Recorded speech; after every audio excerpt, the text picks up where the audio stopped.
ہمیں فارسٹیشن یعنی گرینری کو بڑھانے کے لیے اقدامات کیوں کرنے چاہیے؟ اس لیے کرنے چاہیے کہ اس سے ایک تو ہمارے جتنے بھی نیچرل انوائرمنٹ ہے، جتنے بھی ہمارے ٹورسٹ سپاٹس ہیں، ان کی بیوٹی، ان کی نیچرل بیوٹی، ان کی خوبصورتی میں اضافہ ہوگا۔ دوسرا اس سے یہ ہوگا کہ جہاں پہ درخت زیادہ ہوتے ہیں وہاں پہ بارشیں زیادہ ہوتی ہیں اور موسم معتدل رہتا ہے، ٹمپریچر کم ہوتا ہے۔ جب ٹمپریچر کم ہوتا ہے تو وارمنگ یعنی گلوبل وارمنگ، یہ جتنی بھی انوائرمنٹل وارمنگ ہے اس سے کمی ہوا کے ہوتی ہے، اور موسم معتدل اور اپنے جو اس کا ٹیمپریٹ زون ہوتا ہے اس کے اندر رہتا ہے۔ تو اس طرح درخت لگانا ہمارے ٹیمپریچر کو معتدل یعنی ماڈریٹ رکھتا ہے۔ دوسرا یہ ہے کہ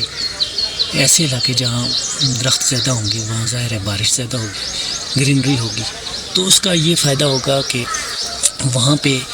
ایکو سسٹم یعنی وائلڈ لائف، چرند پرند حیوانات زیادہ ہوں گے، تو ایک نیچرل خوبصورت ماحول ہوگا، اور نیچرل اور خوبصورت ماحول کسے بھلا نہیں لگتا، اور انسان تو ہے ہی نیچرل ماحول کا دل دادا۔ اور جب خوبصورتی، جب کسی بھی ٹورسٹ اسپاٹ کی یا کسی بھی اسپاٹ کی خوبصورتی میں اضافہ ہوگا تو اس کا یہ فائدہ ہوگا کہ وہ جگہ ٹورزم کے لیے پروموٹ ہوگی، اور ٹورزم کے لیے جب پروموٹ ہوگی تو اس سے اس ایریے کی انکم بڑھے گی، وہ ایریا پروموٹ ہوگا، لوگوں کی روزگار کی مواقع میسر آئیں گے، اور الٹیمیٹلی یہ ہوگا کہ وہاں پہ ہوٹلنگ کی انڈسٹری بڑھے گی، وہاں پہ روڈ بنیں گے، وہاں پہ مواصلات یعنی کمیونیکیشن کا نظام امپروو ہوگا۔ تو اس سے یہ ہوتا ہے کہ اوورآل اس علاقے کی ترقی میں، اس علاقے کی پروگریس، پروموشن اور بیوٹی میں اضافہ ہو جاتا ہے۔